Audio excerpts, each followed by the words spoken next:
नमो नारायण।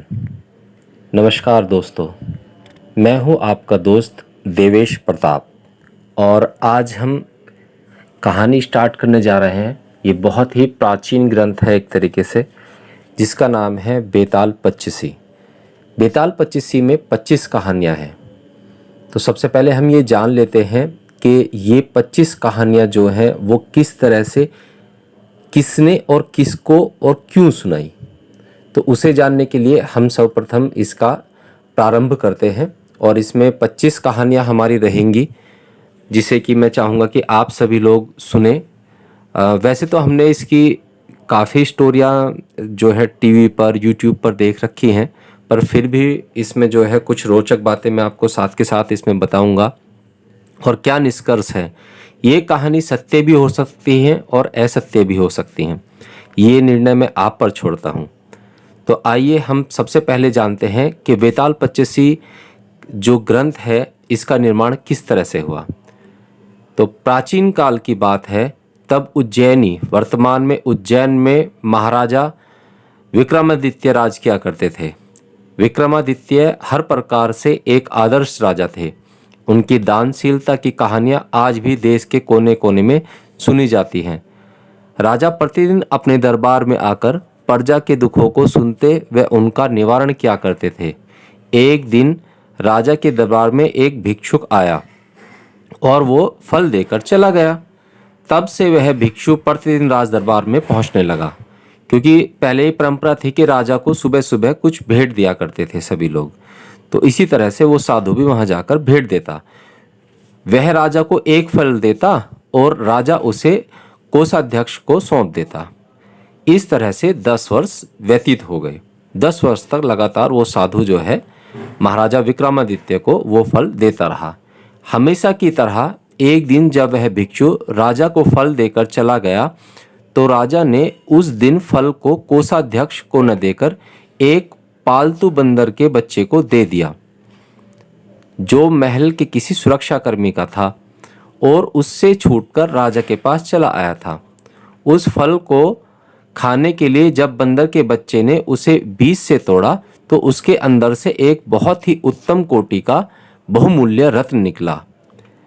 ऐसा जो रत्न था वो विक्रमादित्य ने इससे पहले आज तक कभी नहीं देखा था। यह देखकर राजा ने वह रत्न ले लिया और कोषाध्यक्ष को बुलाकर उससे पूछा, मैं रोज रोज भिक्षु द्वारा लाए हुए जो फल तुम्हें देता हूँ वे फल कहाँ हैं।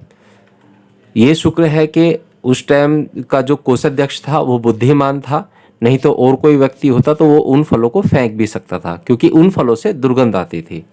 पर क्योंकि वो व्यक्ति समझदार था, तो वो कोषाध्यक्ष जो है, जो उनका भवन था कोषाध्यक्ष का, उसमें ही एक तरफ जहाँ पर हीरे जवाहरात रखे जाते थे उसके एक कोने में उनको कुंड में फेंक देता था, क्योंकि पता नहीं राजा कब क्या आज्ञा दे दे और उसे वो जो है वो राजा को दिखाने पड़े। तो खैर उसने कहा महाराज वो जो है, कोषाध्यक्ष ने कहा कि महाराज वो रत्न जो है मैंने कोषाध्यक्ष का जो भवन होता है उसमें एक कुंडी में डाल दिए हैं। तो राजा ने कहा कि बताओ उनका क्या हुआ। तो राजा को बताया कि प्रभु वे फल तो सड़ गल गए, वे मुझे वहाँ नहीं दिखाई दिए। हाँ, चमकती झिलमिलाती रत्नों की एक राशि वहाँ अवश्य मौजूद है। यह सुनकर राजा कोषाध्यक्ष पर प्रसन्न हुए और उसकी निष्ठा और प्रशंसा करते हुए सारे रत्न उसे ही सौंप दिए कि आप इन्हें राज्य के कार्यों में लगाइए। अगले दिन पहले की तरह जब वह भिक्षु फिर राज दरबार में आया, तो राजा ने उससे कहा, हे भिक्षु, इतने बहुमूल्य भेंट तुम प्रतिदिन मुझे क्यों अर्पित करते हो? अब मैं तब तक तुम्हारा यह फल ग्रहण नहीं करूँगा तब तक तुम इसका कारण नहीं बताओगे। इसका क्या कारण है कि तुम रोज मुझे इस तरह का फल देकर जाते हो? राजा के कहने पर भिक्षु उन्हें अलग स्थान पर ले गया एकांत में और उनसे कहा, हे राजन, मुझे एक मंत्र की साधना करनी है जिसमें मुझे किसी वीर पुरुष की सहायता की आवश्यकता है, और इस पृथ्वी पर इस समय आपसे वीर कोई राजा नहीं है। हे वीर श्रेष्ठ, उस कार्य में मैं आपकी सहायता की याचना करता हूँ। यह सुनकर राजा ने उसकी सहायता करने का वचन दे दिया। तब संतुष्ट होकर भिक्षु ने राजा से कहा, हे राजन, तब मैं आगामी अमावस्या को, यानी कि जिस दिन सबसे अंधेरी काली रात होती है, को यहाँ के शमशान घाट में वृक्ष के पेड़ के नीचे आपकी प्रतीक्षा करूँगा। आप कृपया वहीं मेरे पास आ जाना। राजन बोले, ठीक है, मैं ऐसा ही करूँगा। राजा ने उसे आश्वस्त किया। तब वह भिक्षु संतुष्ट होकर अपने घर चला गया। जब अमावस्या आई तो राजा को भिक्षु को दिए अपने वचन का स्मरण हो आया और वह नीले कपड़े पहन, माथे पर चंदन लगाए तथा हाथ में तलवार लेकर गुप्त रूप से राजधानी से निकल पड़ा। राजा उस शमशान में पहुंचा जहां भयानक गहरा और गुप्त अंधेरा छाया हुआ था। वहां जलने वाली चिताओं की लपटें बहुत भयंकर दिखाई दे रही थी। राजा को एक बार को तो लगा कि चलो यहाँ से लौट चलते हैं, परंतु उसने सोचा कि वह वीर पुरुष तुमको कहा है और इस तरह से वो तुम्हारे पास साधना करने के लिए आया है, तो किसी साधु को इस तरह से नहीं लौटाना चाहिए। तो असंख्य नर कंकाल, खोपड़ियाँ और हड्डियाँ इधर उधर बिखरी पड़ी थी। समूचा शमशान भूत पिचासों से भरा पड़ा था और सियारों की डरावनी आवाज़ें शमशान की भयानकता को और भी ज़्यादा बढ़ा रही थी। निर्भय होकर राजा ने वहाँ उस भिक्षु को ढूंढा। भिक्षु एक वट वृक्ष के नीचे मंडल बना रहा था। मंडल मतलब अपना हवन कुंड बना रहा था, है ना। राजा ने उसके निकट जाकर कहा, भिक्षु साधु, मैं आ गया हूँ, बताओ मुझे क्या करना है। राजा को उपस्थित देखकर भिक्षु बहुत प्रसन्न हुआ। उसने कहा, राजन, यदि आपने मुझ पर इतनी कृपा की है तो कृपया एक कृपा और कर दीजिए। यहाँ से दक्षिण की ओर जाइए।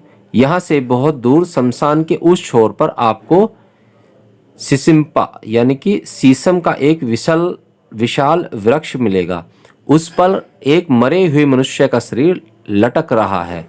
आप उस शव को यहाँ ले आए और मेरा कार्य पूरा कीजिए। राजा विक्रमादित्य भिक्षु की बात मानकर वहां से दक्षिण की ओर चल पड़े। जलती हुई चिताओं के प्रकाश के सहारे वे उस अंधेरे में गहरे बढ़ते गए और बड़ी कठिनाई से उस वृक्ष को खोज पाए। वह वृक्ष चिताओं के धुएं के कारण काला पड़ गया था। उसके जलते हुए मांस की गंध आ रही थी। उसकी एक शाखा पर एक शव इस प्रकार लटका हुआ था जैसे किसी प्रेत के कंधे पर लटक रहा हो। राजा ने वृक्ष पर चढ़कर अपनी तलवार से डोरी काट डाली और शव को जमीन पर गिरा दिया। नीचे गिरकर वह शव बड़ी जोर से चीख उठा, जैसे उसे बहुत पीड़ा पहुंची हो। राजा ने समझा कि वह मनुष्य जीवित है। राजा ने उस पर दया आई। अचानक उस शव ने जोर से अट्ठास किया, यानी कि जोर से हंसा। तब राजा समझ गया कि उस पर बेताल चढ़ा हुआ है, यानी कि एक जिन तरह का आप कह सकते हैं बेताल को। राजा उसके अट्ठास के कारण जानने की कोशिश कर रहा था कि अचानक शव में हरकत हुई और वह हवा में उड़ता हुआ पुनः उसी शाखा पर जा लटका जहां से उसको उतारा था नीचे। इस पर राजा एक बार फिर से वृक्ष पर चढ़ा और शव को पुनः नीचे उतार लाया। फिर राजा ने उस शव को अपने कंधे पर डाला और खामोशी से भिक्षु की ओर चल पड़ा। कुछ दूर चलने पर राजा के कंधे पर सवार शव के अंदर का बेताल बोला, राजन, मुझे ले जाने के लिए तुम्हें बहुत परिश्रम करना पड़ रहा है। तुम्हारे श्रम के कष्ट को दूर करने एवं समय बिताने के लिए मैं तुम्हें एक कथा सुनाना चाहता हूँ, किंतु कथा के दौरान तुम्हें मौन रहना होगा। यदि तुमने अपना मौन तोड़ा तो मैं तुम्हारी पकड़ से छूटकर पुनः उसी पेड़ पर वापस लटक जाऊंगा, और अगर तुम मौन मेरी बात सुनते रहे तो मैं तुम्हें कथा आगे सुनाता जाऊंगा। राजा द्वारा सहमति जताने पर बेताल ने उन्हें ये बेताल की 25 कहानियां सुनाई। अब ये जो 25 कहानियां हैं, कुछ लोग इसको कहानी मान सकते हैं, परंतु ये कहानी के साथ साथ जहाँ तक मैं समझता हूँ उनके जो विक्रमादित्य थे उनके अंदर के कलेश को, उनके विवेक को बढ़ाने का कार्य करता है। तो आप भी इन 25 की 25 कहानियों को सुने और इसका ग्रंथ का पूर्ण रूप से लाभ उठाएं। तो मैं इसमें जो है कल से प्रारंभ करने जा रहा हूं कहानियों को, तो आप सुने और दूसरों को भी सुनवाएं, मेरा चैनल अगर आपको अच्छा लगे, मेरी कहानियाँ अच्छी लगे तो आप उसे सब्सक्राइब भी करें। मिलते हैं बेताल की प्रथम कहानी पर, यानी कि प्रथम बेताल पर। उस कहानी का नाम है पद्मावती की कथा। चलिए मिलते हैं अगले वीडियो में।